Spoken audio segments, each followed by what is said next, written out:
What's up, ladies and gentlemen? It is Thursday night. It is 10 o'clock. It is time for another Suplex City chat. I am, of course, your host with the most, Matty G, coming at you live. We've got an interesting group of characters on tonight.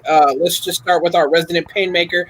Sometimes Orange Cassidy may inhabit his body, but what's up, brother? Yo, what's up? I don't know who this Orange Cassidy is. I mean, he's my roommate, though, but I'm not saying that I personally know this guy. I mean, he might make an appearance tonight. I have no idea. I mean, maybe I'll just, go to the garage, see what the hell he wants. But the Painmaker is here tonight, and I'm looking forward to be talking all about wrestling with you guys.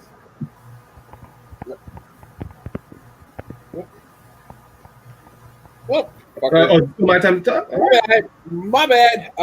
Finger slipped off the keyboard. You know how it is. And of course, we've got one half the Dudleys. The other one, well, I'm thinking JB3 might have put him through a table. Hell, I don't know. What's up, brother? What is going on? Matty G, everybody's here, ready to talk about some wrestling. Yeah, I don't know what's going on. He definitely didn't go through no table. He might be getting the tables. That might be what it is. But yeah, I'm ready to talk about some wrestling. It's an interesting week in some of these wrestling shows, and I'm ready to just get into it. Yes, sir. We're definitely going to get into it. And then, of course, we have our evil one, who is Mr. Evil Dose. What's up, brother? What's going on, everyone? Interesting week of wrestling this week. On and off the screen. Looking forward to talking about the events of the week. And Ring of Honor has announced they're starting production and pay-per-views. NWA has a new deal. They're moving from Georgia to California. Zicky Dice is moving from California to Georgia. There's a whole lot of shaking going on, and I'm looking forward to talking about it with you guys. Absolutely. We all need a little change every now and then. That just means that we might actually see, a couple of new shows every now and then. Probably not, but, it is what it is. And it wouldn't be our tour through Suplex City without the villain. What's up? What's up, man? I'm here to school everybody on the wrestling fandom. We're the best show when it comes to talk about wrestling. I hope everybody subscribes, likes the channel. And we're missing Jacob tonight because he couldn't get internet. So he has to watch porn on a DVD like a fucking caveman. So sad. We've all been there. Let's be real. We've all been there. All right, so let's just knock this out of the way first and foremost. Painmaker, break down Impact. All right, yeah.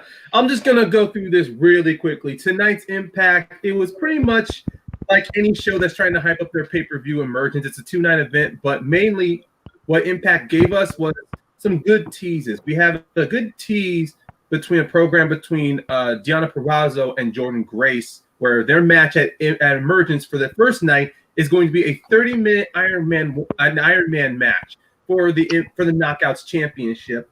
And the biggest story that was going in was if Jordynne Grace was fully healed after her injury she sustained when she lost the title to Deonna Purrazzo.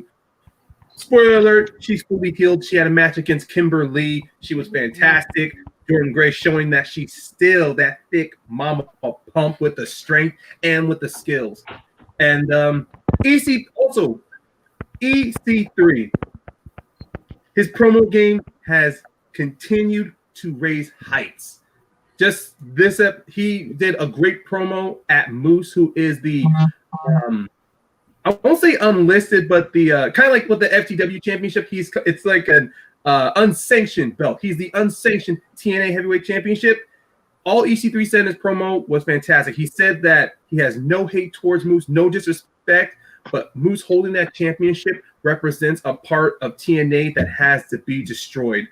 EC3 pretty much said, like from his promo last week, I'm not here to stay. I'm not here to change the game. I'm here to burn things down. And the first thing that was on his list is that TNA Heavyweight Championship. And believe me when I tell you, if you ever see EC3 address you in a promo like that, you better be worried. I can't wait for that program between him and Moose, that match, because it's going to be fantastic. And then for my last two highlights, we had a great package to hype up It's Motor City Machine Guns defending their newly won Impact Tag Team Championship against the former longest reigning tag champs, the North. Ethan Page, if nobody has been paying attention to him on Impact, him and Josh Alexander have shown they were a dominant tag team, taking on every newcomer, every mixed match pair that was thrown at them in Impact. As I said, they were the longest reigning tag championship, and that promo shows exactly how serious they are for getting those titles back. One of the best parts was Ethan Page, because last week he barely spoke a word unless he was ticked off. In this package, he pretty much laid out exactly why he and Josh Alexander were the best, and also one of the biggest things why they lost the titles is because they had defended those on back-to-back occasions. They defended them on Friday, then Saturday, and then against the Motor Machine Guns on Tuesday. So to see the North at 100% is a great tease for the first night of Emergence. And then finally, there was the Eddie Edwards looking to, of course, continuing his defending the Impact World Championship, as he originally was calling out Eric Young, because one thing I had talked about last week on Suplex City Chats was that Rich Swann, who was injured by Eric Young, had announced his retirement from wrestling. And before the whole thing ended, Eric Young attacked him, took a crutch to his injured leg. What was that? That's a work. I'm calling it. I'm calling Richard Swann retiring a work. Oh, I'm right there with you. I think Richard Swann's going to come back possibly by the end of the year or next year to surprise Eric Young. But for Rich Swann to be used as a work, it is a good one, because Eric Young, once again, he's being put on a great pedestal on Impact. And also, this promo and war between him and Eddie Edwards is great too, because one thing I loved about Eric Young in NXT was how he was always called crazy, but he was a very sadistic and calculating heel. And we are seeing that here on Impact, as how Eric Young, he's not just giving the great free reigns like EC3, but he's also taking full advantage of it. He's not wasting any time going, oh, just give me a match and then I'll put myself in a rivalry. No, he's right. He immediately inserted himself in, and now Eddie Edwards wants to fight him. But of course, Eddie Edwards did not get him tonight. He got the long promoted and much hyped Brian Myers, aka the former Kurt Hawkins from the WWE. And some of the highlights of the match, Kurt Hawkins, he was being very retreatful. He was trying to be very an opportunistic character, but ultimately, we're getting Edwards and Young. So Myers lost, not much of a shocker there.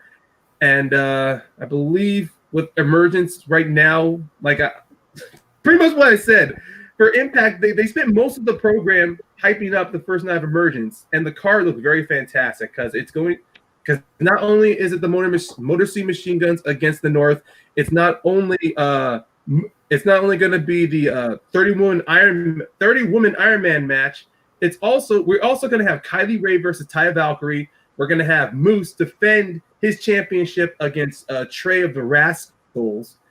And then there was a fifth match. Oh, yeah, a triple threat X Division title between the champion Chris Bay, TJP, and I can't say the other wrestlers' name because I'm afraid I'm going to butcher that. Ranjit, oh my God, I'm going to butcher that name like crazy. You guys go on the Impact, go to the website, and look at the match card for night one of Emergence. And that's just going to close my breakdown of Impact. All right. I didn't watch Impact, so none of us really have anything to talk about it. I'm going to quickly, if anybody doesn't really have anything they have to say about this, I want to jump across the pond to New Japan real quick. If you follow New Japan Pro Wrestling, they have what is known as the G1 Climax. Basically what that is, it's two brackets of wrestlers, and they compete in a round-robin style, and whoever's got the most points at the end, they compete, and the winner of that goes on to face a champion at Wrestle Kingdom, which is basically New Japan's WrestleMania. Now, last year it was 2 nights. Year before that, it's usually 1. This is where you get the 7-star match that Kenny Omega and Okada had. That's where they blow their stuff up. They've announced that beginning September 19th through October 18th, they're going to be running that. And what it is usually they have 2 nights. Bracket A will wrestle each other, and then to fill out the card, they will have the wrestlers of Bracket B compete. And then they switch off nightly. What they've decided to do is they're not going to do that. They're going to have the wrestlers from A block wrestle, and then the next night the wrestlers from B block wrestle. That's it. Nobody has really been announced to compete. Nothing like that. I didn't think we were going to get the G1 this year. I'm excited for that. I usually wake up in the middle of the night, watch the G1, and begin my day. So it's kind of a long month. JB3, how do you feel about that? No, I'm always excited for the G1, and I got to wake up at 3 a.m. to watch it where I'm at. And I don't wake up at fucking midnight, so don't go there. I feel you. Midnight? It's always a fun time. It's always a fun time to watch the G1. It's always good. I don't want to hate on anybody like that runs the New Japan World. It's a great thing. However, I'm just going to give people a tip. You're going to watch the G1. Skip the first few days until the first of the month, then put your subscription in to New Japan World, because if you put your subscription in on the 20th, it's going to end on the 1st. So then, what I would recommend is whenever the G1 is going to happen, wait until the 1st. It always goes between 2 months. Get your subscription for the New Japan World, and then catch up. I mean, if you're like me, I could. The G1 climax is something you could just throw in the background and do your things for the day.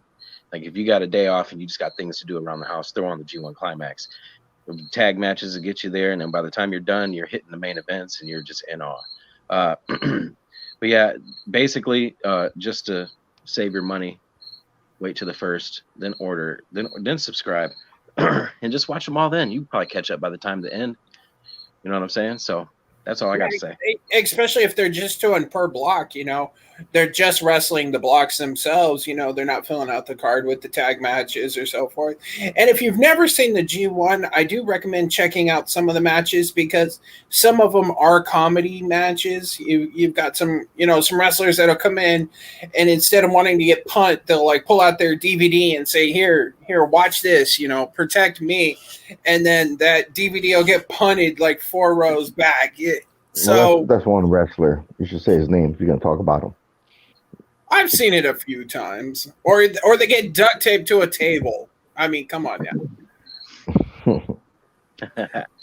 I will agree with you guys. Yes, watching G1, because I'm not always like I don't always get the best links or the best quality when it comes to trying to find G1 matches.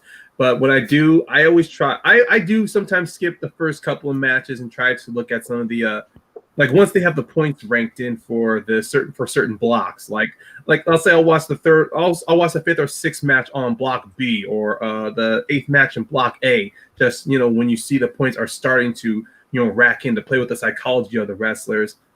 But even then, if people still want to get an idea of what the G1 climax is, you can choose to watch the first set of matches. But yeah, what JB3 said, you can have them on the background, while you're, paying your bills or just typing up shit on your computer, or like whatever's possible.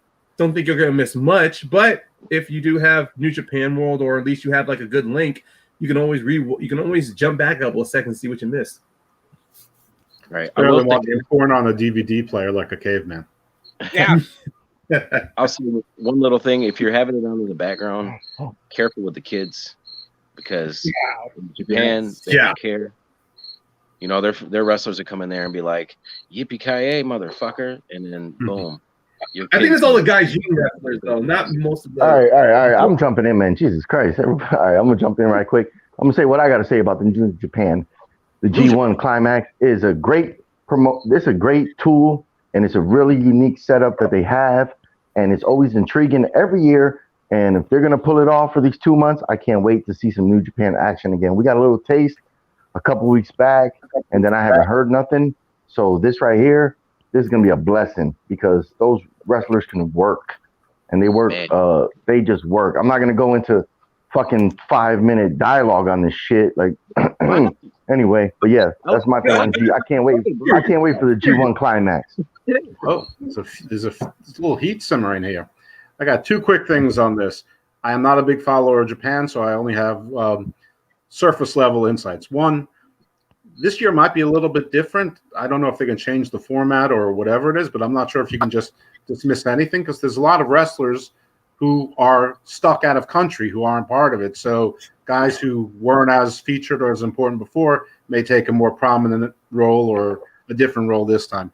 The other thing is one to watch, Carl Fredericks. Love that guy, and I think he's going to be a big star one day. I doubt he'll win much this year, but in the next 2 or 3 years, he'll be a wrestling fan's household name. Well, I mean, look at Evil. Who would have fucking expected Evil to be holding the IWGP heavyweight? True that. All right, guys, let's move into Friday nights. SmackDown was invaded by Retribution. I think the villain said it in our chat best. Midgets with chainsaws. This was a terrible spot. Like they got NXT guys there, even if they're not going to be, a part of Retribution. Put the fucking bigger guys out. Come on now. Like Corey Graves ran like a bitch, dude. He took a swing. He is a bitch. And miss. Like Corey Graves was like 10 foot away. Michael Cole got out there faster than Corey Graves did. That's a damn shame. Michael Cole ran like a boss. He's like, fuck this. He's like, I'm not losing my benefits for this. No, I didn't like the aesthetics of it. I'll jump in right quick.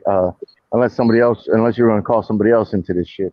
I didn't like the aesthetics of this, because if these are not the actual people, then why the fuck these people look like everybody's saying online 5'6"? I forget what the fuck they were. Oh man, I'm blacking out now. Thinking of blank, what the hell the joke was. Retribution 5. I forget what it was, but they looked so short, man. Aces of Friday. Yes, that's the one. Thank you, Ryan. Thank you, Painmaker. Thank you. Yep. Thank you, Evil Dose. Yeah, that's the one where it's like you just like, I don't know what they were doing. This shit looked lame as hell. It wasn't cool at all. And yeah, that was a dud for me. Wait, my sources have just told me that Retribution actually is the McMahon grandchildren. So they are actually children. I believe it too. The funny thing is that they had the NXT wrestlers in that crowd, and then they start saying that Retribution's tearing the place apart. You see, they're barely shaking the ring, and even before they bring in that stupid chainsaw, they're just lightly pushing things over. It takes 2 guys to lift up that stupid little commentator desk. When I've seen Daniel Bryan or someone like the muscle tone, who has the muscle tone and the muscle definition of Matt Riddle, be able to lift that thing off without a hitch. It took 2 guys to barely lift that stupid commentary desk, and then they start messing with the crew. I'm sorry, you still the NXT wrestlers out there. You want to prove you're badass? Deal with them, not with the crew. Because then I'm not taking. They went after everybody. Come on, we don't know who they need Retribution against. Maybe it's not the wrestlers. Maybe the crew put them in bad camera spots and bad lighting and ruin their career. I mean, there's no story, so we have no idea. It just seems like the company saying, "Oh, you guys want to complain about not wearing masks? Boom, get punched in the face." That's what Retribution looks like. A bunch of anti-maskers who's wearing masks, just trying to conceal their identity. Yeah, it makes no sense. That's what this whole thing was. It made no sense. All right. Let's move on. Well, JB3 didn't say nothing. I don't have a lot to say. I don't JBD have a didn't say nothing.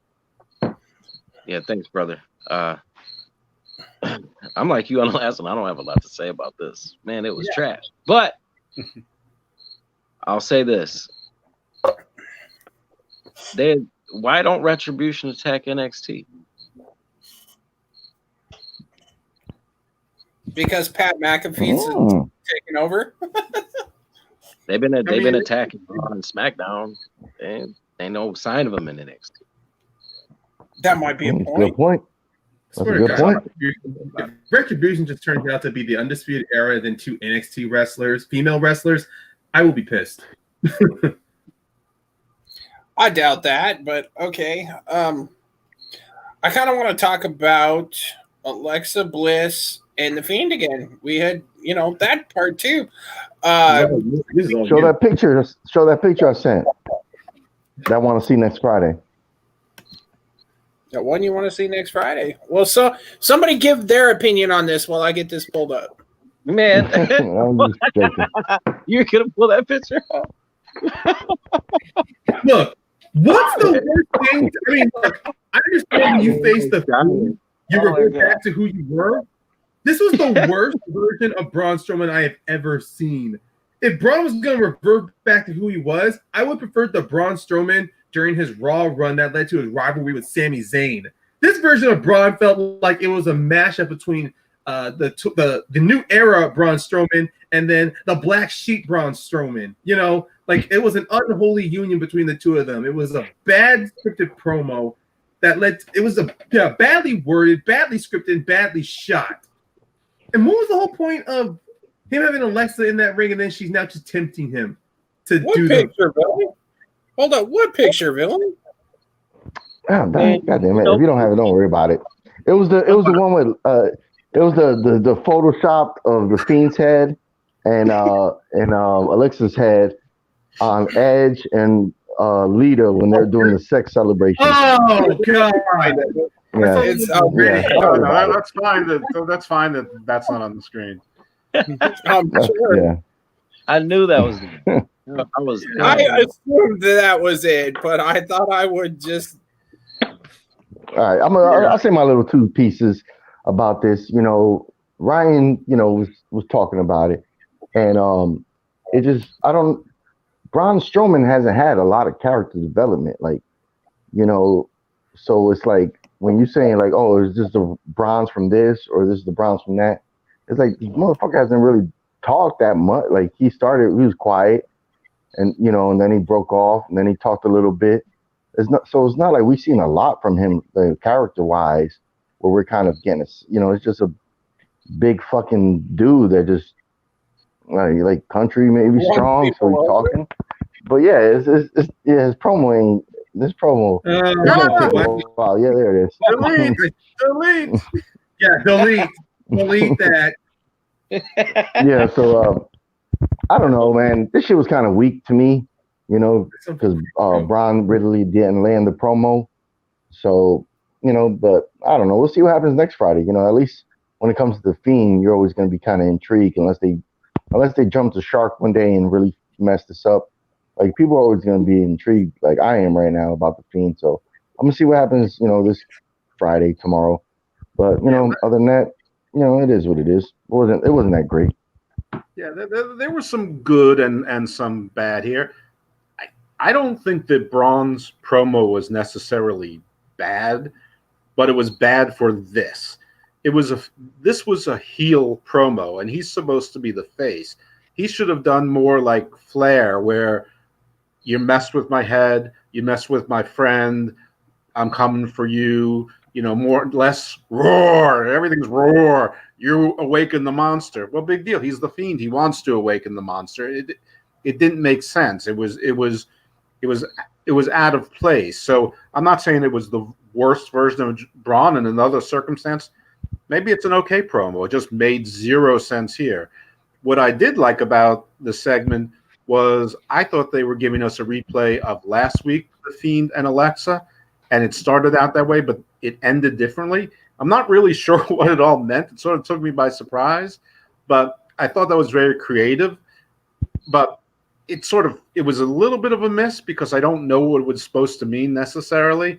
Maybe I wasn't paying close enough attention, but I was looking up. I'm like, the replay. And then also I'm like, whoa, that's not what happened last week. So I thought that was interesting. I don't know where it's going, but I thought that was interesting. I know where it's going. Right to that picture we just posted. No. I have a theory for you.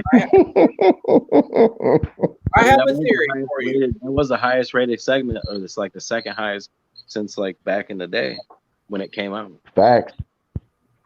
So I have a theory on this. When Alexa reached up to touch the Fiend, that moment where he jerks back was actually Bray Wyatt coming through. Like the human Bray Wyatt started to come through, and when he snapped back, it was the Fiend pulling him back and becoming the Fiend again. Okay. Yeah. Are you saying that Reaching. that she's the Black Widow to his Hulk? Yes. Hey there, buddy. I think. All right. Let's get I'm into kind of it. reaching, but all right. Let's. What's next? What's next? Did anything else really happen on SmackDown? No. So what's next? I mean, what's next? Mandy Rose got like a sweet haircut, but other than that, Well, wait. Oh yeah, Shorty Look, G. brought the table. What happened to him? He brought the table. Oh shit! Jacob, you're up. You have to give us your review of SmackDown. What's up, man? You heard that killer joke? Yeah, SmackDown. Don't know if that's a that's show. made That's a show. Pretty much. All right. At this point.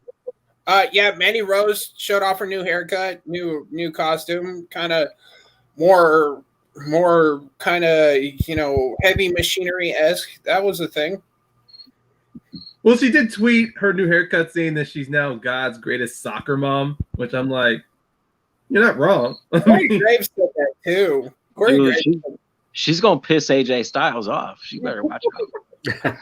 I don't know. AJ Styles is God's greatest soccer mom. I've not seen a picture of someone who just posted their head on soccer moms and going like, AJ and Mandy, which soccer mom would you want? Come on. No, let's be for real. AJ Styles is God's greatest flat earther. And on that note, let's go underground, shall we? Let's talk about Raw. Underground. I had to find a way to open it. So we open with the contract signing because everybody knows in WWE that they have to have a contract signing for goddamn everything. And it kind of leads into a match. Humberto Carrillo basically gets squashed. Well, there's a shocker. And Dominic is standing ringside to keep but Murphy, see, I almost called him Buddy Murphy, at bay with a kendo stick. Well, hold on. I forgot to pull this picture too. Go ahead. Get it. Gets his ass whooped. Just like this image says. Become a wrestler, they say. First day at work. You take 30 kendo shots. He got more out of this than his daddy did losing his eye. That's true. Jacob, Yeah. how do you think about that ass whooping? Sorry to interrupt. That really happened. He really lost his eye. Of course he did. And jam, homie. So, Jacob, how did you think about Dominic's first day on the job? Well, Dominic's first day on the job should also be his last day on the job. Because I'm not sure why this is even a thing. Oh shit. I don't like this at all. Seth Rollins is better than this. Dominic's first match should not be against Seth Rollins. His first match should not be this high profile on one of the major pay-per-views. Even though there will be no fans, it's still one of the big four. Seth Rollins is one of your best performers in the ring, on the mic. He's been consistent for almost a decade, and he's not injured. That is, and Not too look look at the list of opponents he's had at SummerSlam. You know, John Cena, Brock Lesnar, and now Dominic. You know, this I don't like this. Seth Rollins is better than this, but you know, it's gonna happen. I wish it wasn't, but whatever. And it's Extreme Rules now.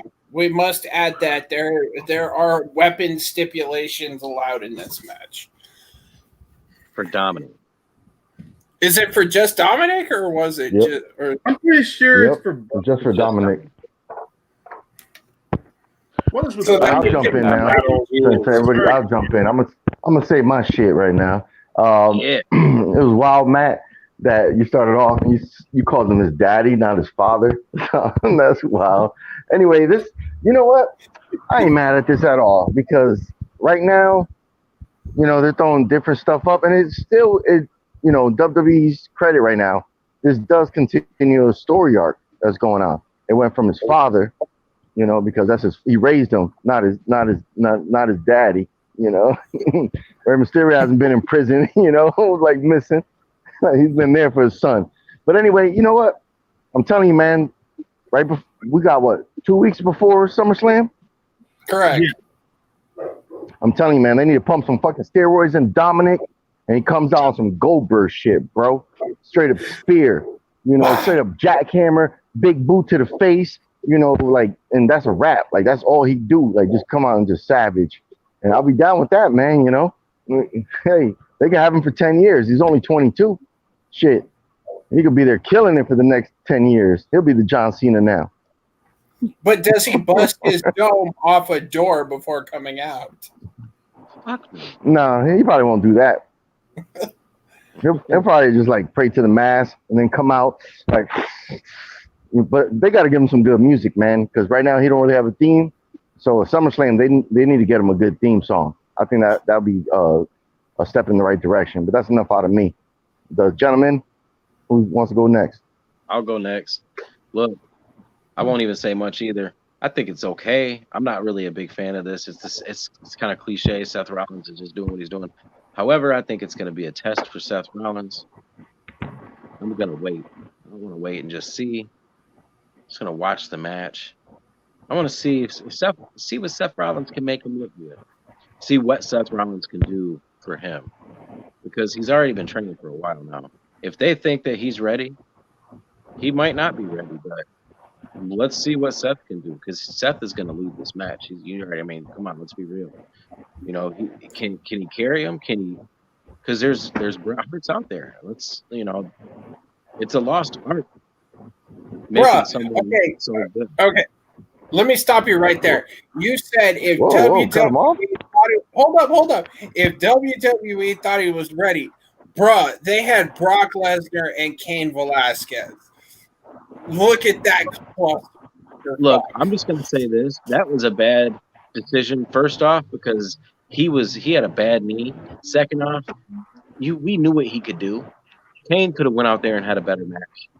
They did that match on purpose, but for one, because of his knee, and secondly, because they're stupid. He had that Triple A match. He was doing hurricanranas and all kinds of crazy stuff. So they could have done so much more. Shoot, they did better in the build-up when he was F5ing him on top of Dominic and on top of cars and through walls and killing Rey Mysterio like 6 times. Anyway, that's a whole nother thing. But all I want to do, I just want to see. I want to wait, see what Dominic can do, and I want to see what Seth can do to make Dominic look like a credible person. Because remember back in the day, I mean, look, they got that one loss with Hidden Gem, Bret Hart versus that Tommy D or whatever his name was, made him look like a superstar. It would suck. So Seth Rollins could probably see it as a type of a test. Have someone like Dominic Mysterio come out. What can he do to make him look like a star? We'll see. Give him a kendo stick and let him have 30 whacks at Seth Rollins. I mean, let's take a look at Dominic after, like, when before this whole thing with Rey and Seth, when he was slowly being implemented in with the whole Brock Lesnar angle, You saw that they were hinting. They were really hinting at the WWE wanting him as a future star when it was Ray versus Brock and the whole thing. But then, of course, you see Dominic being slowly added in here. And like JV3, I'm going to hold opinion too until I see this match to see exactly what Dom has learned through his training, through what he's learned at the Performance Center, especially maybe some tutelage under Ray. Most likely, Seth is going to be carrying him throughout most of this match. But if we do get some small moments of magic or brilliance from Dominic, then I think there might be something there. But regarding this angle on Raw, it was clear. It's still clear we don't know exactly how well Dominic was on promos because it was Samoa Joe that was carrying the promos here. It's almost as if one point you want to think, are they going to swerve us and say instead of Dominic, it's mainly Samoa Joe who's coming back and is going to face Seth Rollins? But it doesn't seem it's going to be that way.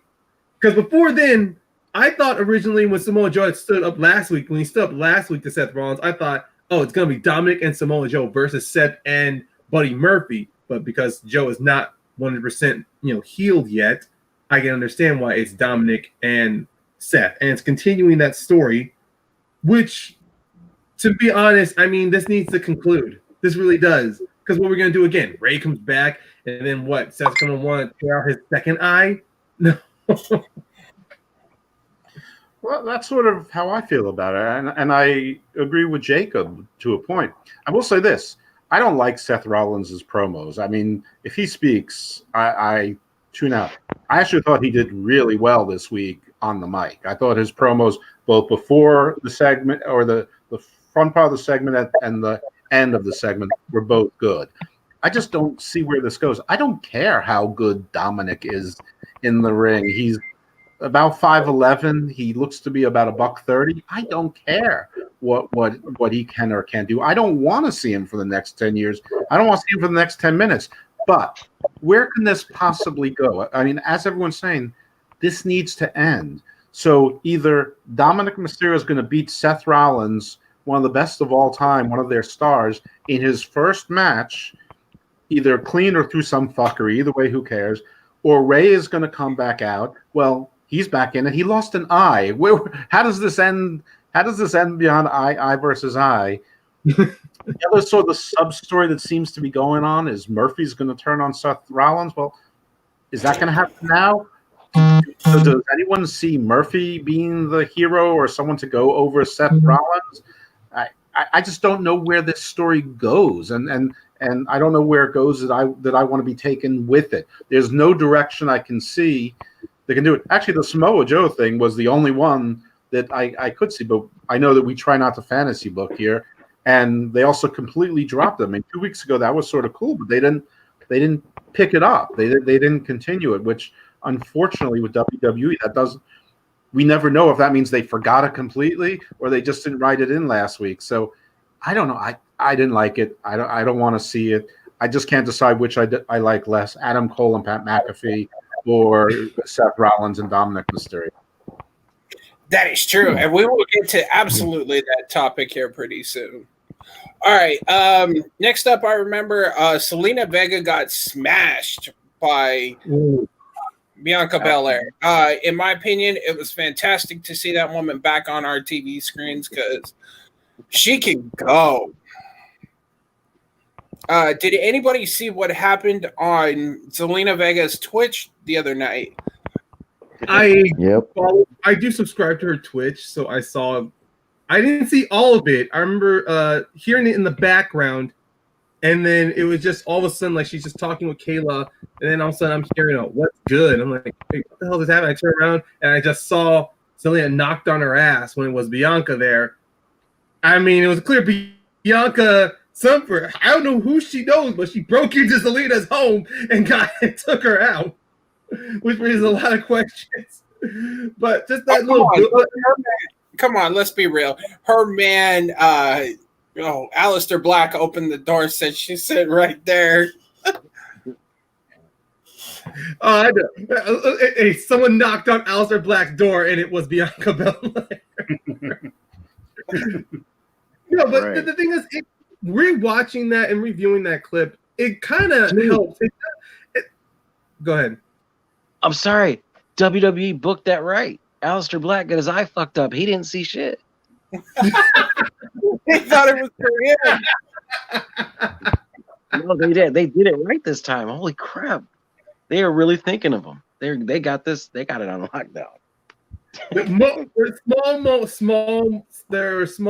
are times when they have their moments, but I have to admit, looking at that and then this match, and then I'm still not happy with the whole Montez Ford gets poisoned and all that. But if we get, but as long as we get Bianca back on TV in a straight program, I'm not saying this is like a bitter pill to swallow, but at least this is like a silver lining from that stupid little thing. We got silver lining. Bianca's back. I don't know exactly how long they're going to have her and Selena brawl, though, but hopefully after SummerSlam, or no, after SummerSlam, we see Bianca in a program for the Raw Women's Championship. That would be Payback. Yeah. I just got the next week. After Payback, I want to see Bianca begin a run for the Raw Women's Championship. I have a feeling that you guys have other Survivor Series. No. Selena got squashed pretty solid there. Would be October, November. Yeah, Survivor Series is November. Hell in a Cell is October. No, that's December. Nah, December is TLC. So maybe it's Hell in a Cell. Hey, I'm not trying to fancy book her. I'm just saying I would love to see her in a program for that championship. Well, no, I'm trying to figure out because they keep laying these like half-ass pay-per-views in between. I mean, like, why would you book Payback like the week after fucking one of your big four? Because they want to get that money. How about that money? Ryan, bro. Wait, Jesus I have an idea. You know what Payback is? It's an entire pay-per-view based on Raw Underground. Book it now. Or Retribution. Or Retribution. Payback and Retribution are basically synonyms. Yep. Book it now. I think I just gave JB3 an aneurysm. What's up, villain? Oh no, I don't really want to talk about this subject. I'm next, unless you guys have something to say. I don't know how Vega fights Belair any longer. I mean, she got destroyed. They're not booking Zelina as a wrestler. They're just mainly booking her as just a manager. Right. So they don't need to wrestle again. Yeah, it was sad because Zelina has wrestled in a few independent circles. So. Sure.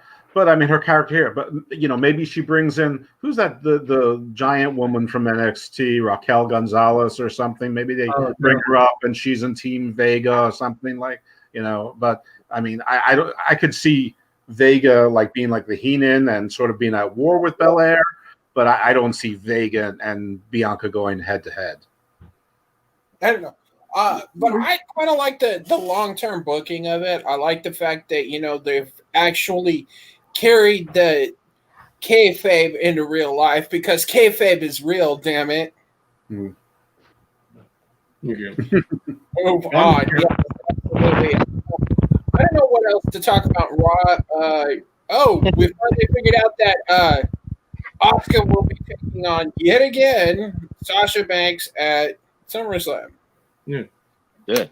Wait, Matt, there's one thing to talk about. I mean, Randy Orton drops Ric Flair like a goddamn bad habit. Did we actually see that, though? Do we know he actually dropped him like a bad habit, though? It was implied. It was implied.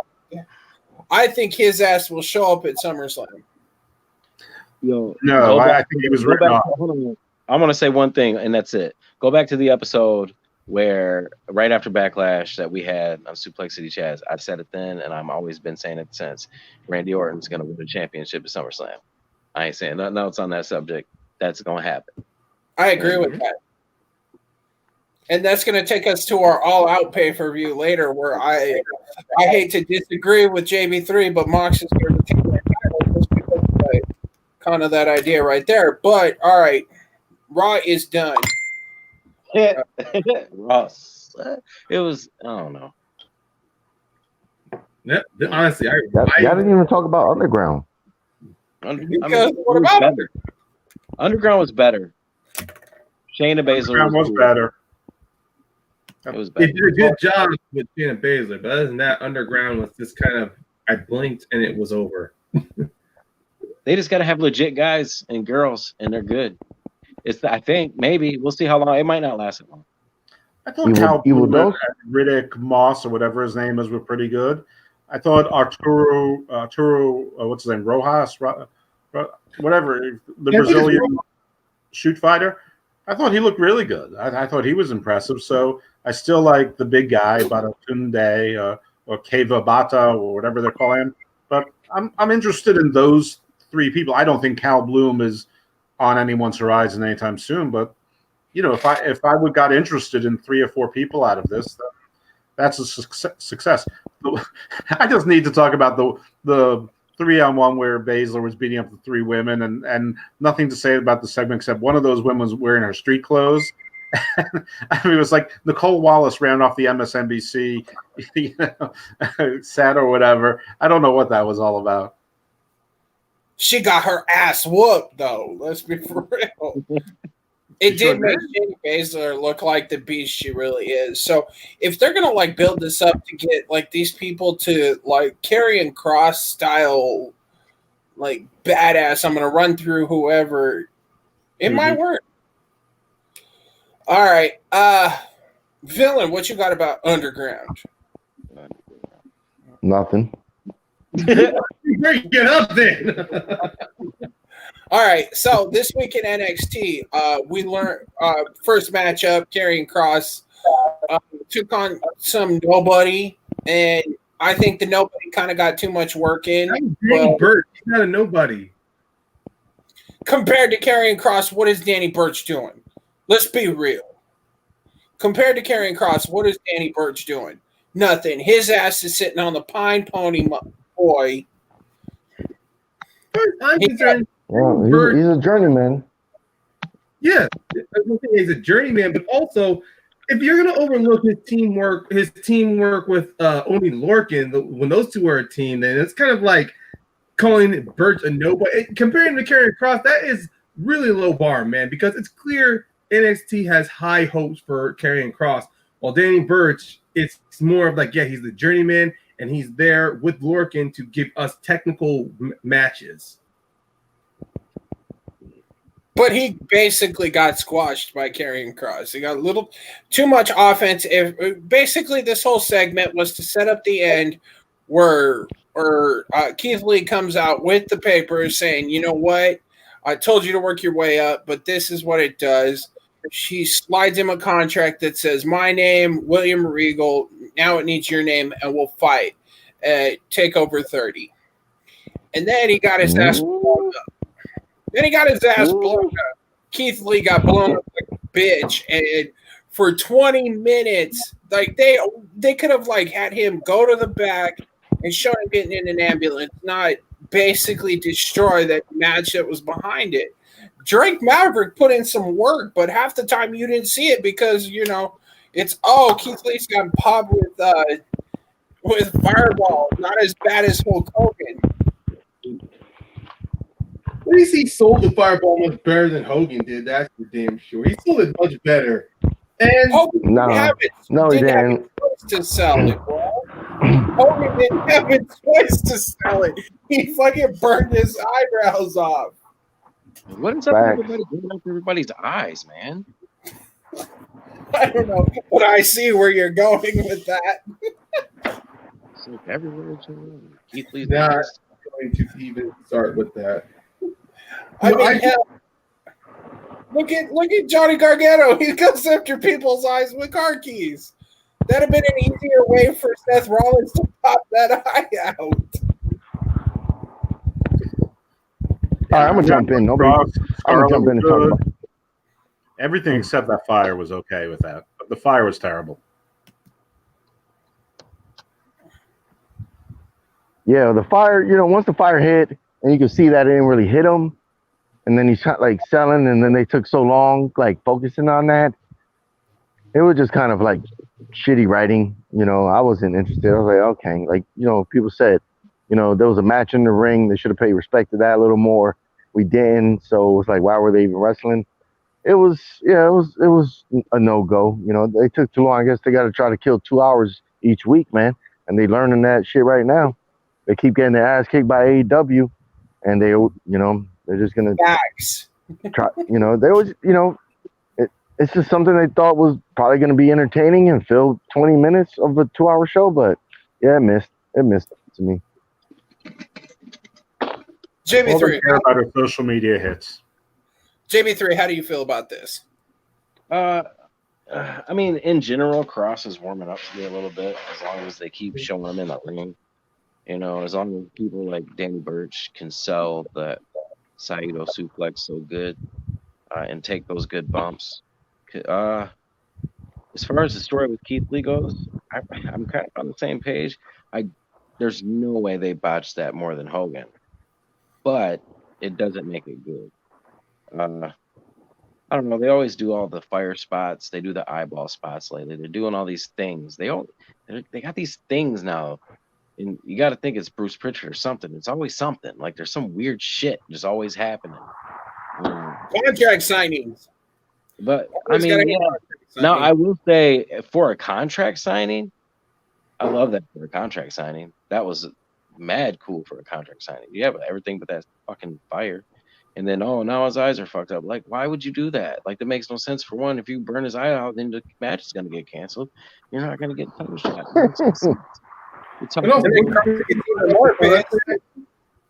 And literally that fireball setup. I don't know, but I mean, I want to see the match.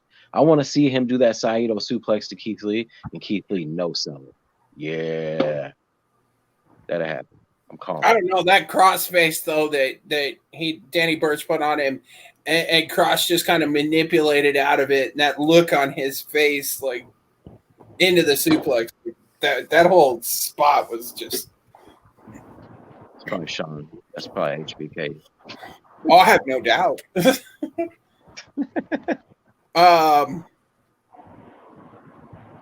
What else was there? We had the Cruiserweight champ do a little work. Yeah, there wasn't really a whole lot on this show. What? He's really good, Santos Escobar. His matches are good. He seems legit and they're booking him well. When he wins, he wins. I mean, he's got those two guys, but he doesn't really rely on them all the time like J&J Security. But I honestly couldn't tell you who he wrestled. I don't even remember. He wrestled Tyler Breeze. Yeah, that's his point. Right, and that's his point. Yeah, fine. So it's going to be Breezango and Swerve against what do they call him? Legado del Fantasma, which I guess is the Phantom's Legion. Yeah. Hey, I think they need to show Santos sitting at a big table with a big chair with a big pile of cocaine or some kind of substance in front of him, and him just sitting there and just like cut this sick promo. You can even take cocaine out if you want. But just have him kind of sitting there and just kind of cut this promo on whoever he wrestles for the Cruiserweight title next. You almost got that last week, because last week they did a promo where all three of those men are sitting at a table, and Santos Escobar is pretty much talking about their future, like what he's gonna do in the NXT division, and pretty much everything you said minus the mounds of cocaine. That happened last week. Well, I met by himself, kind of like a Mr. Brody Lee, kind of like where he's sitting at the head of the table, even if you don't see his boys, but like have the camera focused on him, and then he can slap somebody with some paper. I mean, yeah, that's pretty much all that. Oh, the Velveteen Dream returned. Yeah, Finn is his guy as well. I mean, whatever. That just proves that, like those allegations that were brought against him were not reliable, because, he wouldn't be on TV if it wasn't. What the? Yeah, he came back. Yeah, but the problem was that WWE has not revealed anything regarding we did our investigation. It turns out they were false claims. because it's more of like, I get Dream is back. That's good. He's a good wrestler. And it seems that he's back to being a heel again. But since he's back on TV, right now there are plenty of fans like tweeting or message or asking WWE, okay, what's the situation regarding those allegations? And WWE has right now at the moment they've been a little silent. They haven't really said everything yet. I mean, at least when Sammy Guevara returned, we all knew that Guevara was already trying to. He not only apologized for what he said, but at least he was at least people were reaching out to him, and the company was willing to give Guevara some time to really get your shit in order before they brought him back on TV. I mean, it's completely two different situations with Guevara and Velveteen Dream. I get that, but the problem was that you bring him back. The company should have had some foresight to realize from the fans that there's going to be people asking those questions. WWE statements are always the same. They always say WWE independent contractors and talent are responsible for their own actions. WWE takes the matters very seriously, blah, blah, blah. They didn't do an investigation. The police did an investigation, and no charges were filed. Why would they say a thing? In this world, you do not get exonerated. If you mention it, it gets talked about. The end. Yeah. Man, like I said, man, fuck what the fans think.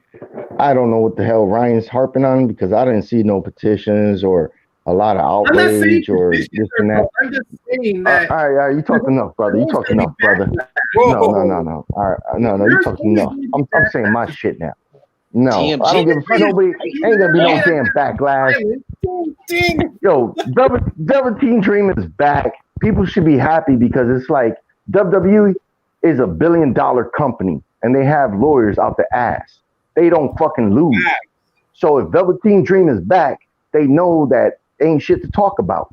WWE don't post that shit like that.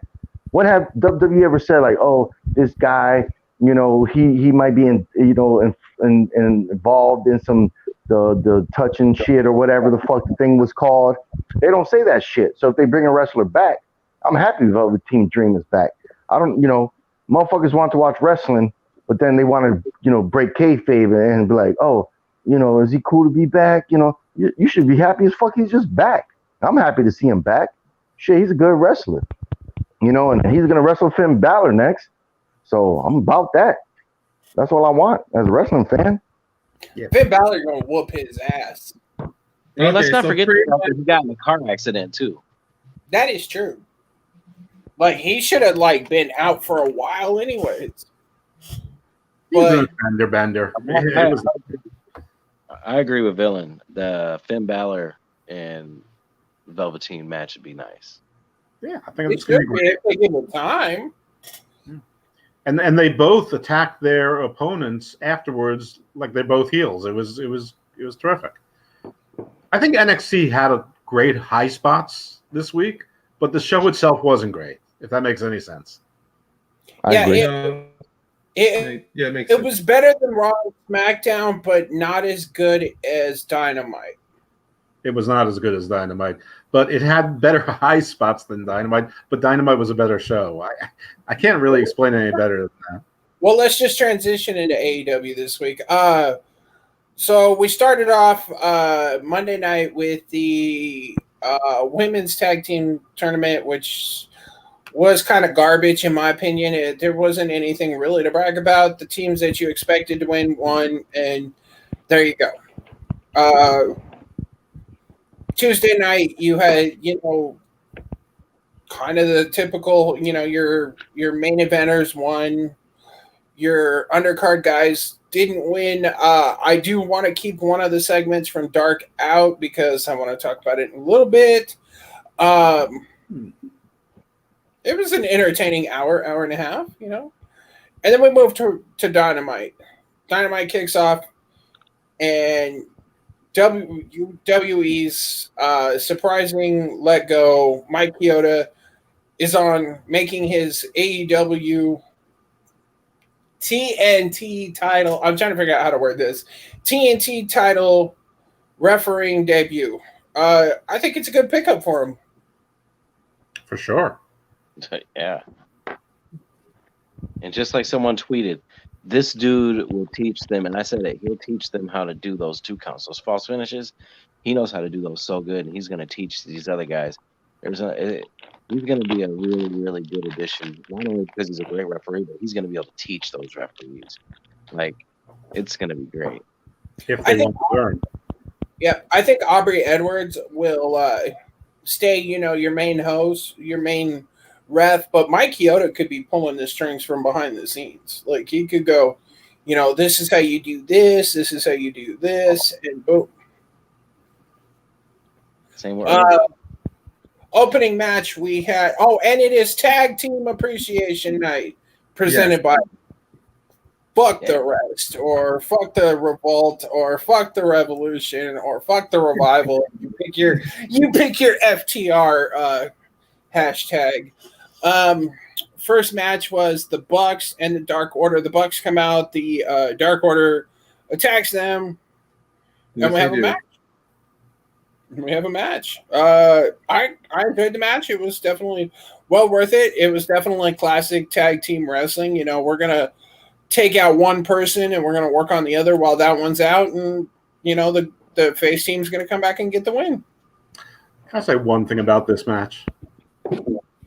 In typical Dark Order fashion, they did one thing really clever and they ruined it by doing something really stupid. They took Matt out, they dragged him out, the 3 extra guys, threw him into the tunnel, blocked the tunnel. Wonderful. Then they all turned their back to him. Now, it didn't factor in, but they weren't guarding him. They were watching the match, which led that they were wondering when they had to run back in to beat up the guy who got the pin. And it was just dumb. They should have been watching Matt. Yeah. My thoughts exactly. That was a really stupid spot. I get the fact that this whole thing they do with the Dark Order, all of the minions or the number guys, they stand there and try to be they're showing a united front. After that little stunt they just pull, I'm like, shouldn't one of you at least be watching, making sure that Matt doesn't get back involved in the match? It's just, oh no, we knocked his ass out. We're good. Now let's just stand there so Uno and Grayson know that we're loyal. I've watched your Dark Man. I've watched your bits on BTE, guys. You fuck up more than Vince McMahon does in his life. No, I'm kidding. I do want to bring up something. You brought up Evil Uno. Does he look in better shape since they came back to anybody else but me? Really good. Yeah, we talked about this before. At Double or Nothing, when they first showed up in Double or Nothing, though, and man, he does look in better shape. He looks very more slimmer than he did. He's slimmer. I don't know if he's in better shape, but he's slimmer. Yeah, his clothes fit better. Yeah, he's noticeably slimmer, probably at least 15 pounds. Which he's still as good as he still threw up. Let's see, what else did we have? We had Cody. I can't say anything good about Evil Uno. He's my enemy. Well, that's okay. Then we had what do we have? TNT title. I'm trying to remember off the top of my head. Scorpio Sky and Cody, who came out with an entourage. Usually it's Arn, then it turned into Arn and Brandy. Then it went to Arn, Brandy, and Dustin. Now it's Arn, Brandy, Dustin, and Allie and QT. Allie and QT. And a flag. And a flag. Yeah, I gotta remember the flag. He'd have made UFC guys kind of jealous. Mm-hmm. He's trying to rival Tyson. And poor Scorpio Sky couldn't even get his 2 best friends to walk him out there. Look, Scorpio Sky couldn't get any music. What are you talking about? Scorpio Sky had music. Oh, wait. No, he didn't. No, he didn't, bro. They came back from commercial. Scorpio Sky was already in the ring. No, I saw his entrance and all that. No, he kicked the door through the tunnel and walked in. I don't remember if there was music or not, though. All I was doing is wondering, where's Daniels and Kazarian? You guys didn't hear the music. You guys are focusing on whether Daniels and Kazarian wasn't there. I watched it. My eyes were glued. Well, those are eyes. These are ears. What's yours? Facts. Yeah, what are yours? Look at Sonny Kiss. Sonny Kiss got fucking damn cheerleading angel. Scorpio Sky got like dick. They need to work that camera better. That drone camera or whatever that they were using. No, like that it. was an actual camera, man. He had like a certain distance with the camera zoomed in onto the door. So when Scorpio did kick in, it was supposed to be like, it's supposed to zoom out very quick when he does that. But the problem is when you use, with the camera work, when you try to zoom out real quickly, the camera itself resets. I'm talking about the top view when he already came out with the fireworks and it came down on top of him. Yeah. Oh, that drone. Well, it depends on who's They need to get operating. better with that. I like the idea, but I'd like them to get better at it. Like the timing was kind of off for it, but it's okay. They tried. Yep. So JB3, what did you think of the match? I thought it,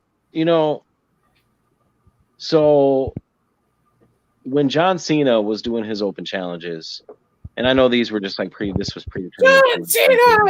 But I'm just gonna compare it to this because Cody kind of did say like, "Oh, I'm gonna try to do this weekly." So Yeah, it's the same purpose building up these new guys. John Cena had really good quality matches with a lot of these guys, and Cody, to his own right, has too.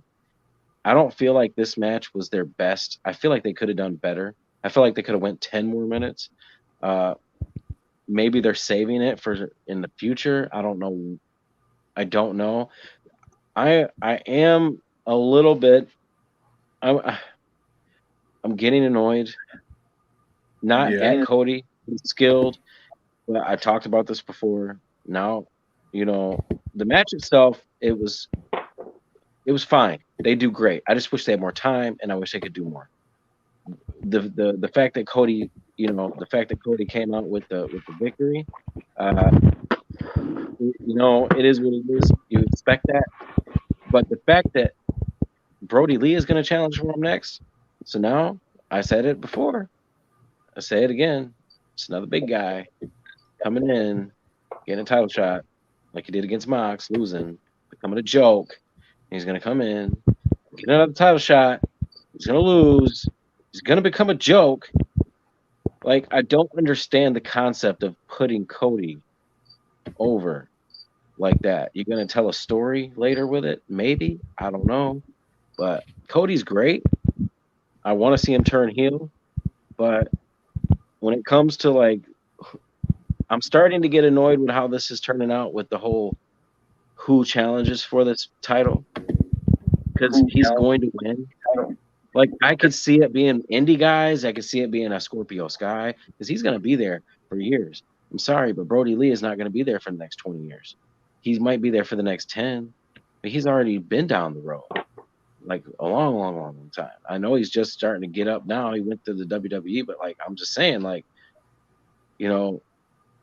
I want him to win. I don't want Cody to lose the title to him, but now that they're booked, I want him to beat Cody because I don't want him to get buried again.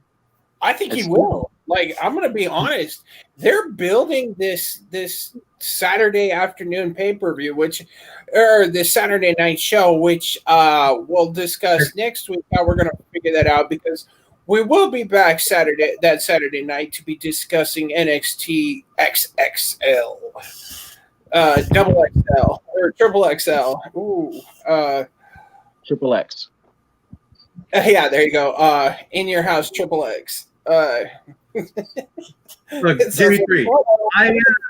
I agree and disagree with you on a few things. One, I agree with you that this whole thing with Cody, in the beginning, when Cody won that championship, I figured he was the right person to help elevate it to where that guy who is going to be the future of the company, or you can see as the future, would win that championship. And when he started bringing it, and when they started using independent guys outside of AEW, I thought was great too, because it's putting importance on that title that you don't have to be with the company in order to fight for a championship. But then also when they started showing Cody showing more heelish tactics, I thought this is great. The moment Cody loses that championship, full Cody, it's either we're going to get full heel Cody, or he's going to challenge, or he's going to want to challenge for a rematch and then he loses, then he's full heel again. Like he'll start, but I was really hoping for Sky to win this, not because of just his promo he had on Dark, but also just seeing from the trajectory that he's gonna go. I mean, last year he challenged Jericho. He was the only person who at the time gave Jericho his first loss. So, and then he was, of course, one of the first tag team champions of AEW. And now that he's going on this singles run outside of SCU, it felt like it was a smart play to have Scorpio Sky either challenge for the main belt or go for the TNT Championship. What? Huh? I did. I just said I would have been cool with him winning. Yeah. But one thing I am going to slightly disagree with you on is I don't think Brody Lee is going to be he's going to be squashed again. I don't think so. I said before, after Brody had lost, they were going to rebuild him back up.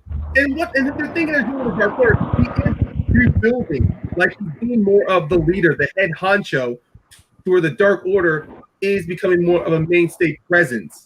I mean, that's why I like their things on BT and the things on Dark, because you see with the Dark Order, it's not just Brody Lee there. Sure, he's there by extension, but he's there to help build the Dark Order into something. So when Brody Lee, if his contract or if he chooses to go somewhere else, when it does happen, the Dark Order will be a strong stable for someone else to lead it or someone else to become a part of it. Now, I do have those same sentiments. Brody Lee could lose, but I'm on the camp that he's going to win that championship. I hope so. Because if you lose, that's what that you might as if he loses, you might as well fucking have Cody grow a big ass nose, give him a sledgehammer in one hand and a shovel in the next hand. Go back. The only way Cody's going to win is that he does full heel tactics. He does full heel tactics. That's the only way I see Cody beating Brody Lee. Well, Cody's getting more heelish every week, and I mean the entourage was obviously not an accident. So, you know, every week he's feeling more full of himself, and so now he needs the entourage. So next time it's going to be the entourage, the flag, and the big, entrance he has with the pyro and the pedestal that he comes on. I just don't understand. I just don't see why the match with Brody Lee would lead to a title change. If he's going heel, why is he going to lose to a heel? So I mean, I see him still winning, which sort of buries not just Brody Lee, but also the whole Dark Order, which is, I think is garbage anyway. So I don't. Listen, if they swerve it, and Cody breaks late, Brody Lee wins the belt. Okay, good. That gives a little prestige there. And then Cody, he starts to get angry with the coach because he didn't scout him well, or QT didn't help him when he should have helped him, or whatever the case is. And then it takes him a few more weeks to break and go heel. Okay, that could be fine. But I don't really understand the match. One thing I like about AEW generally, but I don't like about this open challenge match, is that why is it only one person challenging? Like, I mean, if it's just first come, first serve, why aren't they all like Cody comes out and there's like 6 people right there going, me next. I mean, I just don't understand when there's open challenges why you could build matches and stories around that. So, I mean, I know that's for another day. It doesn't need to be talked about today at any length. I just don't see Brody Lee winning this because I don't know why he wins it. Which begs a lot of other questions why, which we can't answer. But I don't think he wins it because he's Brody Lee. That's the reason why Brody Lee's challenging, because he's Brody Lee. Yeah, I mean, I get it, but I just don't see where this goes. He has a really bad record in title matches. What's that? Brody Lee does not have a good record with title matches. No, not many do. All right. Yeah, this match between Scorpio Sky and Cody, I agree with JB3. They should have added maybe 5 more minutes to the match, and really gave it something, but they didn't. So it's kind of like whatever. Brody Lee comes out, and then he tells Cody, "Oh, I'm gonna wrestle you for your title, but when I beat you, I'm gonna give you back the old title." Was like, what the fuck is this, man? Like that. Like, That was bad. That was a bad line. Yeah, that was just. It's like I don't get that. It like jumped the shark right there for me. Like you challenged for the belt, but you're already bringing the other belt in a week later. It was like a week. We seen the belt, and then now there's two belts, and now you have one, and then like what? Now you guys are gonna fight for this shit? Y'all should just put it in fucking ladder match, Razor Ramon, Shawn Michaels style. And there's two fake belts. There's the FTW belt, and now this one. So it's like I don't understand. I think Brody Lee has to win this shit, man. Cody could win it back in a month, like whatever. But I think they should start giving this belt out a little bit. Have some people win it. You can win it back, but just get fans interested in this title because I think some stuff is going on. We're gonna talk about it later with the whole R. Anderson thing. So we don't know where this is gonna go, but yeah, Cody could drop that shit, man. He could drop that to Brody at the special event, and get people talking. I guess see what Brody Lee does with it. All right, hear me out real quick. Brody Lee Saturday night beats him, takes the title. That's where Cody's heel turn starts to begin, and then he's still gonna have the other title. Well, and then Brody has the title. Cody, starts getting ass hurt because he lost the title. He calls for the rubber match. Well, hold on. That's the thing. He's gonna have the other title, so he's still gonna be doing the open challenge. So we're gonna have Cody, Cody doing the open challenge with the old belt, Brody Lee with the new belt, the other John Moxley with the heavyweight, and then we still got Brian Cage with the FTW. So we got 4 titles on that bitch. That's what's up. Make their own, be their own champion there. Right. You get about. Oprah Winfrey come out and start giving out belts. But no, and then after the match, Cody gets mad, even on the next Dynamite, and goes, "Look, you beat me." He can throw some heel promo out and call for the rubber match at All Out. And then at All Out, it could be whatever kind of match they want. A triple cage match. There you go. There you go. And then they can have DDP officiate. You know what match came up after that Cody match? It was another decent match. Are we moving on yet? I don't know. I was just. Was it the women's match? The squash? No. Sheeta's great, but no. Somebody got it. She killed the other woman, Heather Monroe. Yeah, she did. I was going to talk about the tag title. Well, go ahead. I just, well, actually, no. Villain brought up something. We got to bring up something before that. I think we should talk about that FTR Young Bucks. That comes after the tag match. Does that come after the tag title match? Comes after the tag title match. Fine, I'll talk about the tag title match. Look, the tag title match was fine. It was a good match. Typical Kenny Omega, Hangman Page stuff. I think Jurassic Express had fought for the titles before. Maybe. I know a lot of people have. Twice. But they did what they did. Again, Jurassic Park, their faces, but for some reason, Marco Stunt gets used in the match, So are they heels? I don't know. They're not. They're baby face. But no, it was honestly, it could have been a non-title match. I didn't have the urgency feeling of it being a big title match. I didn't have any thought in my brain that Jurassic Express was gonna win. I really didn't. But for whatever they needed to do, Kenny Omega. They did that promo where Kenny Omega put over the Young Bucks, and then Adam Page was like, I was going to say that we were the best tag team because Kenny said the Bucks were. And then Kenny was like, well, look at what all the Bucks have done. He was like, we're just singles guys. And I was like, they're really doing a good job of planting this. I don't know who's going to turn on who. So that's one thing that they got. I'm not really turn. What if they both turn together? I don't know what's going to happen. They might be building to a triple threat. But for the match itself, I have the same feeling that I had about the Cody Scorpio Sky match. I wish they could have just did a little bit more. Maybe they could have defended against someone else. Maybe they could have defended against Like knows? who? Like who? Like straight, like who? I don't know. An indie tag team. That's the point. There ain't nobody right now, too. They beat the Dark Order recently. They beat everybody already. Lucha. Where have they been? Have they faced the Lucha Brothers yet? No, I don't think they have yet. No. Ooh, that's who should take the titles All Out. Or Butcher and the Blade. They haven't faced them either. No, They could have faced the Butcher and the Blade. They could have got a title shot. LIX. They were over the cutting meat. Come on, now. They haven't faced everyone yet. Come on, they were on the other. They were over at the stadium cutting meat. Let's be real. But yeah, the match itself, it was like I said, the same. It just needed more.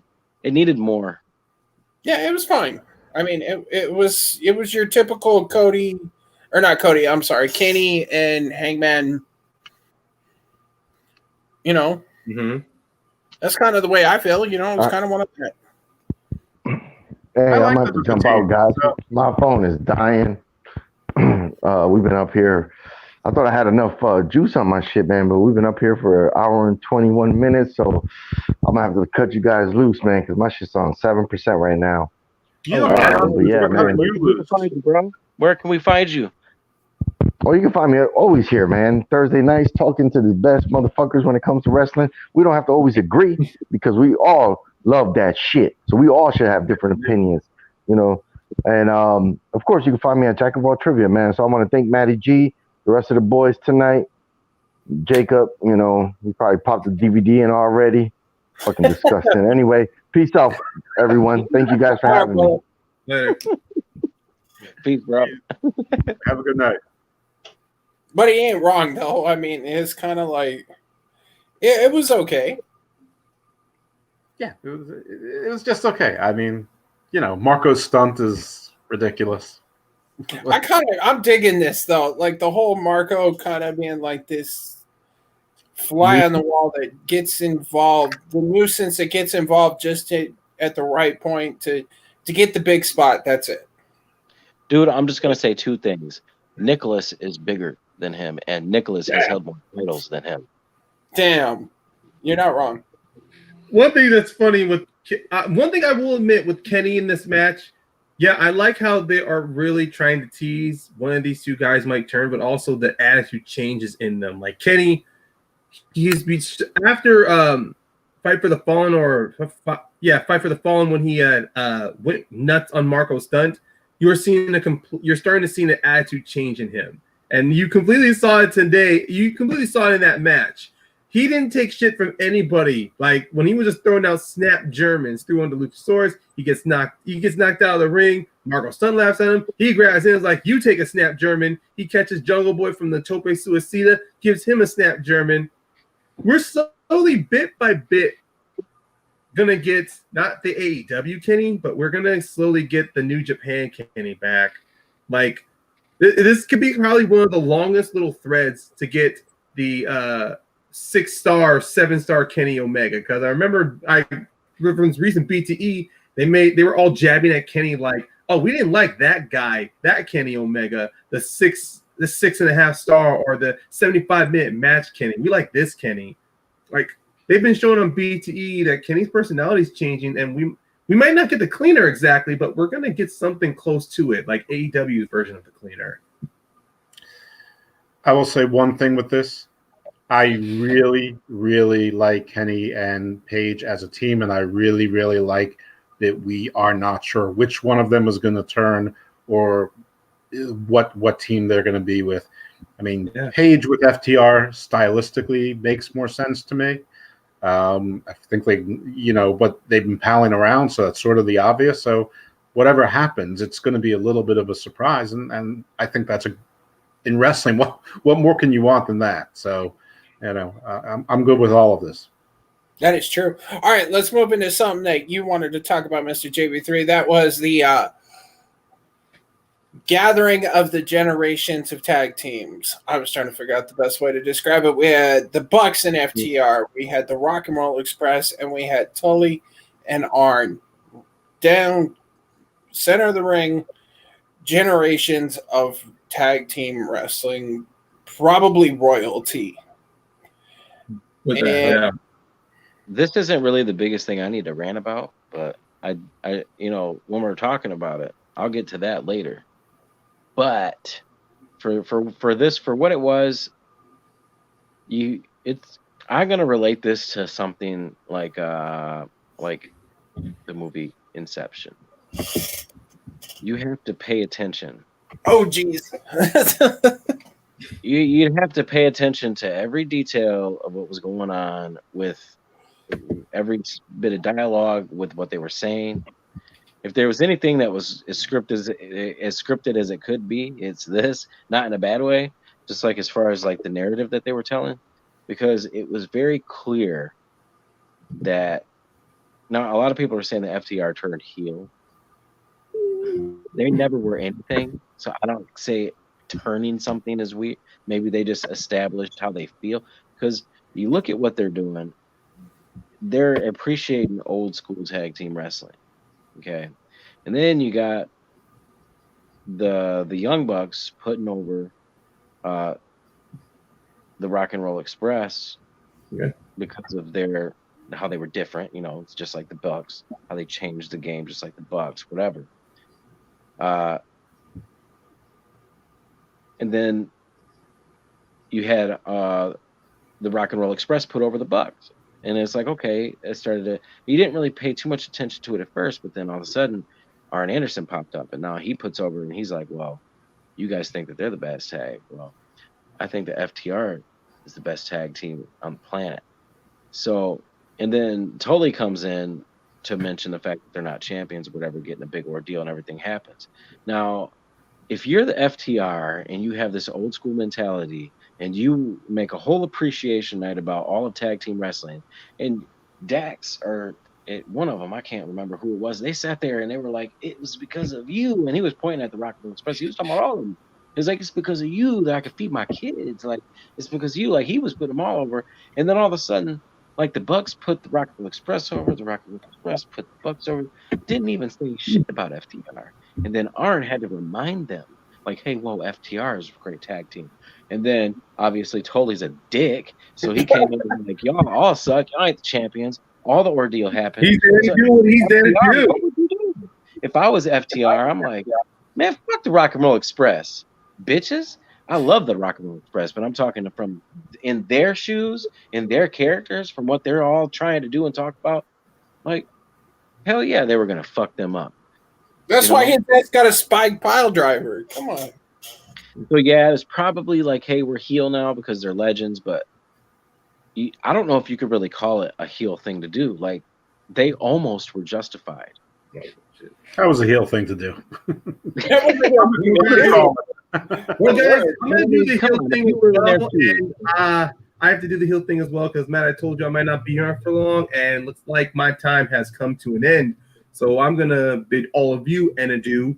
And before you say it, Matt, you guys can find me also here Thursdays on Suplex City Chats, trying to spit my own truth or at least get trashed on by all 4, 5, how many people we have on this freaking channel. I'm just joking. We're here to talk wrestling. We're here to talk about our love of wrestling, and especially what we do and what we hate and like about Raw, SmackDown, NXT, blah, blah, blah. And you guys can also find me on TMG Trivia, running franchise wars, defending the TMG Trivia Singles Championship, and hopefully you'll see me as the TMG Trivia Tag Team Champion.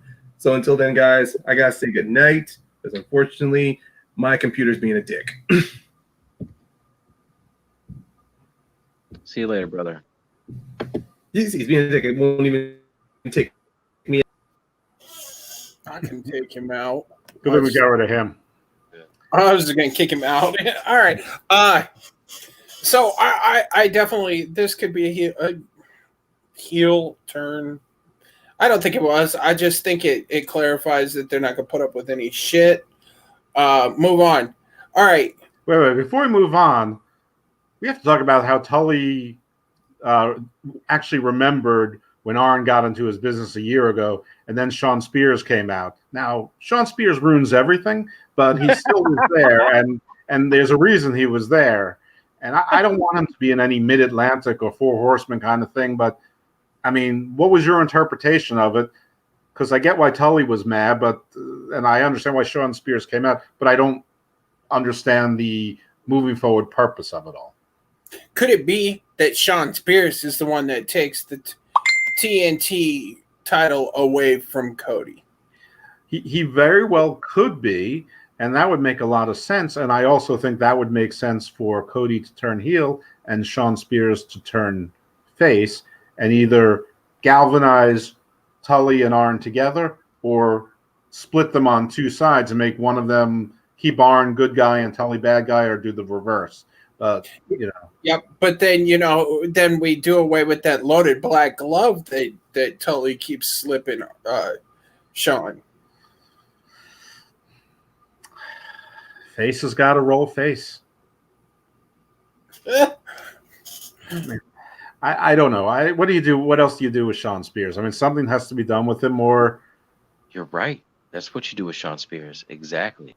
Yeah. But then you start thinking about who's going to be in this Four Horsemen-esque group, and everybody's like, well, it's going to be Cody, it's going to be FTR, and who else? And people thought maybe Sean, maybe Hangman, maybe, just maybe, it ain't going to be either of those guys. It's too predictable. Maybe it's going to be Cody, FTR, and the one who does turn heel, Kenny Omega. Mm-hmm. Like their own version of Bullet Club, for lack of better terms. Four Horsemen. Like Kenny Omega. You talked about it's not the cleaner, it's something different. This could be that something that's different. He could fuck the Young Bucks up. You know what I'm saying? And him and FTR together, and then Hangman would be like, what the fuck, man? I just want to have a couple drinks, and you guys are doing stupid shit. I'm supposed to do cowboy shit, whatever. And then Hangman sticks up for the Bucks. And then in a weird turn of events, you got FTR and Kenny Omega and Cody going up against the Bucks. I like that. And fuck, I don't know, Marty Skrull, who coming in there? Who knows? I don't know. Marty's got problems, man. Yeah. I don't think we'll ever see Marty back on. Oh. Yeah, I kind of forgot about that because I always thought I was thinking New Japan, but yeah, you guys got a really good point. Maybe that guy's not going to ever come back. That's probably. Whoa! Here's an interesting one. Just I know it's kind of way out there, but what if you have FTR, Sean Spears, and the Murder Hawk? Sure. I mean, if there's a story that makes sense, why not? I mean, you could just see these four just running through AEW, all as like this heel faction, Who would be the top guy? No pun intended, because FTR's in there. I got it.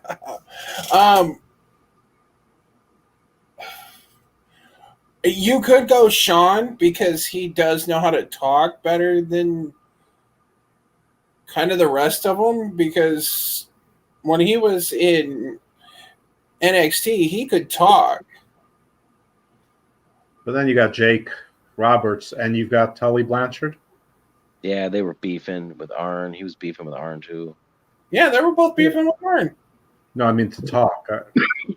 I don't know. Listen, anything's possible. Yeah. All right. Hikaru Shida squashed some chick. Yeah, we already talked about that. There we go. All right. Let's hear your rant.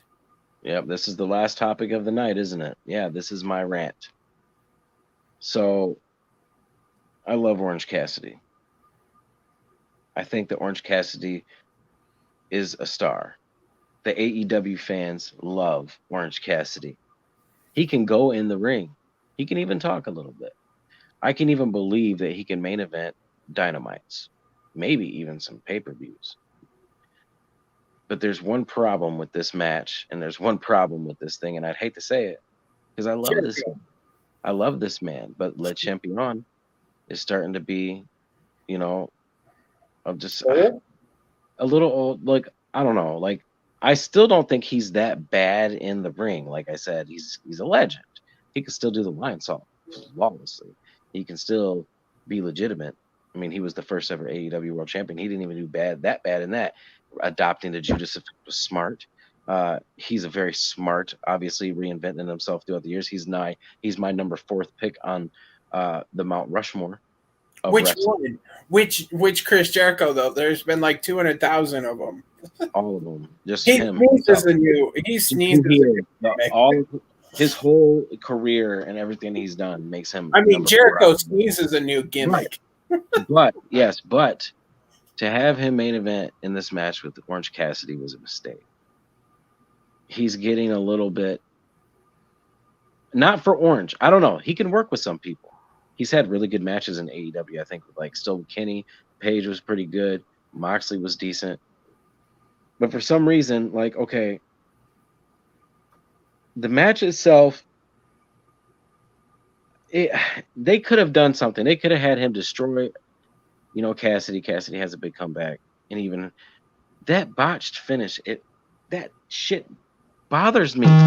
First off, if you're going to praise behind the scenes, you're going to praise Orange Cassidy, and you're going to talk about how great it is to work with him, how we can main event Dynamite, over 2 title matches, and you could do this and that, and it's going to be ratings, and you're the demo god and whatever.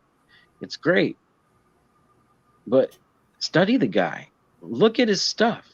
If you watch his stuff from Beyond, which I've watched from free on YouTube a lot, or in a lot of his India stuff, he's beat a lot of people with the mousetrap. Even on AEW, he's beat a couple people with the mousetrap. You should know what the mousetrap is, but for some reason, he goes to put the mousetrap on you, and then you go backwards, and it looks like you literally laid down for him to let him pin you, and it just kind of ruined it for me. I hated it because I hated it more than anything because I love Chris Jericho so much, and I know he still has so much to offer for the business.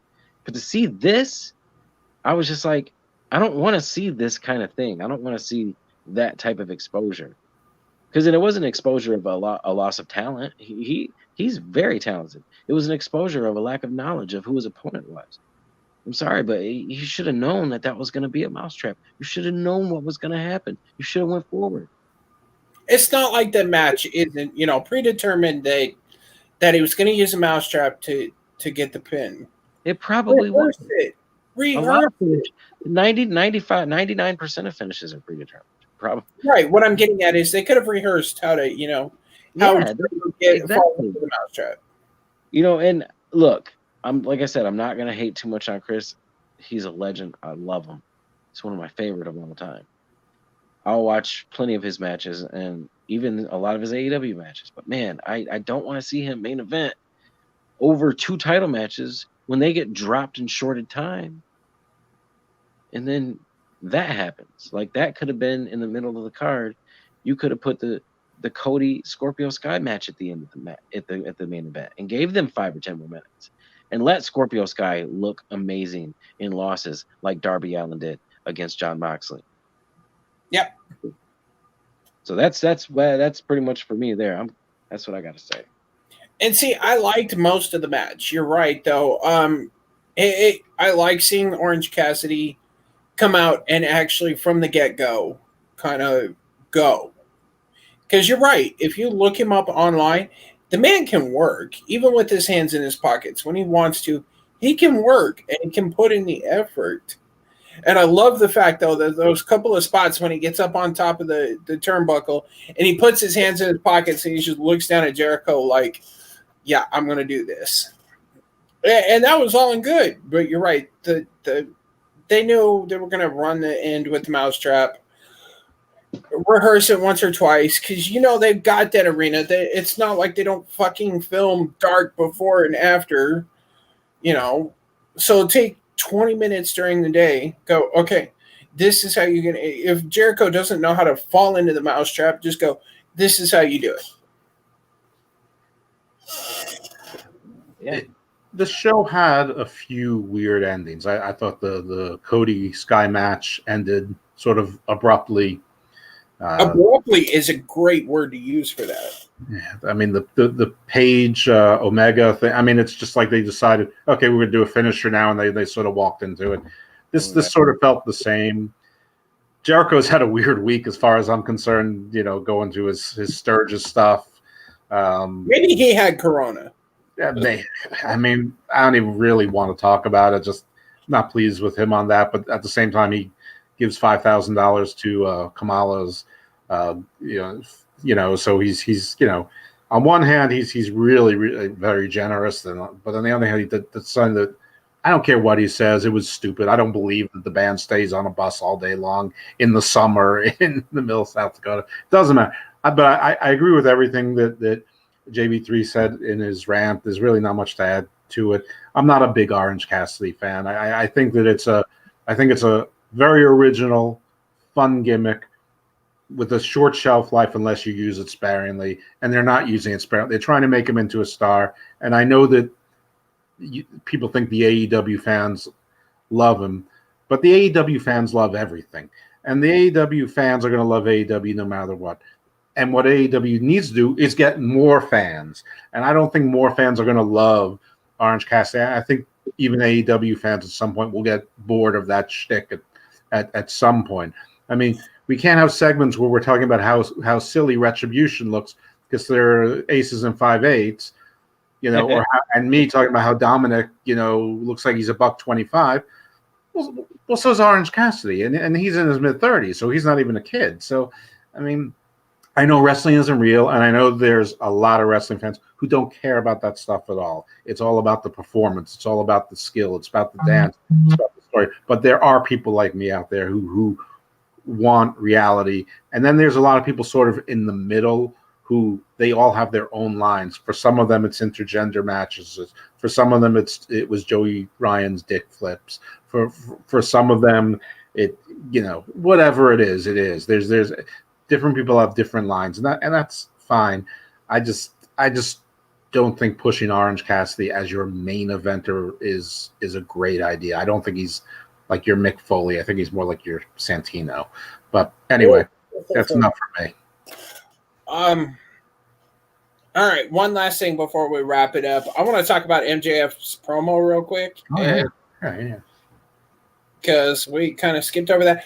I like this whole presidential election sort of MJF heel, but for the greater good sort of thing. I like the promo. I like the way it worked when Mox's music hit, and all of a sudden he's like, he goes from up there, and all the boys come out, and he comes out from behind and just plops him. Yeah. It's always the little things. Like last week I had an issue because I didn't think or 2 weeks ago, I didn't think it made sense it was Dictator John. But now that that's out there, who cares anymore?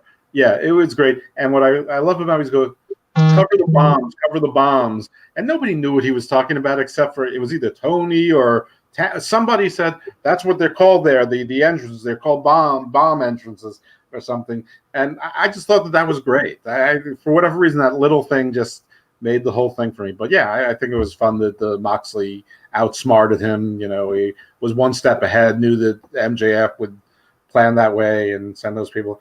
And I love how he always makes poor Kimberly or whatever her name is, smile and don't speak until you're spoken to, and how he recreated the Samoa Joe thing when he pushed the security guy out of the way. So no, that very good segment. Yeah. Yeah, it was all right. I love MJF, but I hate his guts. I can't wait. I mean, he's doing his job. I want to see him get his ass beat. I really want to see him get his ass beat for how he's treating that lady. Honestly, was something I was reading where they said it was Tony Khan and Cody said that they're not looking towards doing title changes just due to the fact that without fans, they kind of get the Drew McIntyre treatment. So I think he's just going to get his ass whooped at All Out. And that's what I'm hoping for. I don't even think it's time for him to get the world title. I think it needs another year. I'm not saying anything bad about him, but he should take the TNT title before that, no matter how it turns out, no matter who it is from, which I think he should take it from Darby Allin. That's a whole nother story. But I think he should take it from Cody. Well, yeah, it could be, but I don't know. Because that could just drop a little bit more salt in the wound. But all right, gentlemen. Anything else you want to wrap it up before we Well, yeah, bro, I wasn't done yet, brother. Well, Still- excuse me, bruh. Bruh. I'll tell you what, bruh. Yes. I'm No, gonna tell you, brother. I think that he does Jam jam that jam. He I think EC3 did this. But besides that, I like what he's talking about. I just don't, like he said, I don't understand Dictator John. Maybe it's some, like, if he was saying that, if this campaign was against Cody, if it was against Cody, Dictator Cody, what he's doing, that'd make more sense. And Sure. hashtag not my champion for Cody, that'd make more sense because he beat Cody already. Cody's running around with a belt. This would make total sense if it was going against Cody instead of Mox. But it is what it is. Yeah. Mox would get beaten. Imagine everything that he said about Cody, or about Mox, but it was directed towards Cody instead. And It he would could make claim more that he sense. had It pin. would. But It does make more as sense. soon as Moxley But- goes, Moxley's going to destroy him. He might. They're probably going to get. Here we go. He put the paradigm shift on him. Put out a tweet basically or whatever that said he's trying to, or petition to try to get it banned. Super heel move. Watch, it's going to end up getting banned. And John Moxley's It is, going to choke us out or something. Change. I looked it up. Change.com actually has a petition started by MJF's lawyer to ban the paradigm shift. Just want to point that out there. I don't know what's going to happen with this match, but I don't think that the title changes. I don't know if Kimberly kicks him in the balls and then he falls backward into Wardlow and Wardlow decks him accidentally with the ring. But I feel like that Wardlow is going to go face. They need a big guy as a face, and I think that's sort of going to be what happens. I don't see a title change, but who knows? I mean, whatever it is, it's fine. I had the same issue that you had with it being about Dictator John, and it would have made sense with Tony or Cody, but that was when they first rolled it out. At this point, it's baked into the cake. It no longer bothers me. I'm okay with the Dictator John stuff. I didn't really love how one paradigm shift and he was whining about his neck like that. He's ready. He's mocking the guy who's lying on the ring. As if John's always used to seeing people with taking the 3 count. And then he's, basically out for the count and so hurt. But drama, TNT knows drama. I don't know. It's Nice plug. I don't know what to say about this. I think this whole week in wrestling, like, a lot happened, but nothing was that noteworthy. Yep, I agree. All right, Mr. Evil Dose, where can people find you on the interwebs? Yeah, this is a really exciting week for me. But as always, you can find me here, Suplex City Chats, 10 o'clock Eastern on Thursdays. So check it out. I'm really excited to be here. Also, episode 4 of my podcast with my man Shaheen dropped, Garden of Doom. And we already had guests, the guys from the Inhuman Experience, the Bobbies. Anthem and Blades were our guests. And tomorrow night after SmackDown, I'm recording a podcast. But this is really exciting. I don't even know how this happened. I don't know what I did right for this to happen. But Kevin Castle, one of the OGs of wrestling podcasting, is going to record a podcast with me. I don't know what we're going to call it. I don't know when it's going to drop. Shaheen's agreed to produce them, whatever. But my God, it's like if Yoda agreed to take on, I don't know, one of the droids as a minion or something, and teach him the Force. So I'm going to be a little starstruck. So hopefully you can check that out. But I think that's going to be really cool. Maybe from the Don Tony and Kevin Castle fame. That's where you can find me. Twitter, Facebook too. All right, JB3. Yeah, you can find me here every Thursday night, 10 p.m. Eastern. Suplex City Chats with all my homies. We talk all the wrestling in the world. You can also find me at Nerd Entertainment Network. I am the commissioner of Combat Wrestling Trivia. You just go check us out. They also got movie trivia. They got a couple other things. Got more things coming. So check us out over there. And then other than that, just have a great day. All right. Like everybody said, you can find me right back here Thursday night at 10 o'clock. Saturday night, we are doing another After Dark. I don't know what we're going to discuss. And then starting this upcoming Sunday, we have Movie Mania right here on TMG at 10 o'clock Eastern. It is, if you, being a wrestling podcast, I'm sure a lot of you know about Quizzlemania. Well, this is my version of it based on movies. Give us a check it out. Don't forget, ladies and gents, if you watch this now, later, whatever, don't forget to like, comment, and subscribe. And until then, we'll see you back here at Suplex City.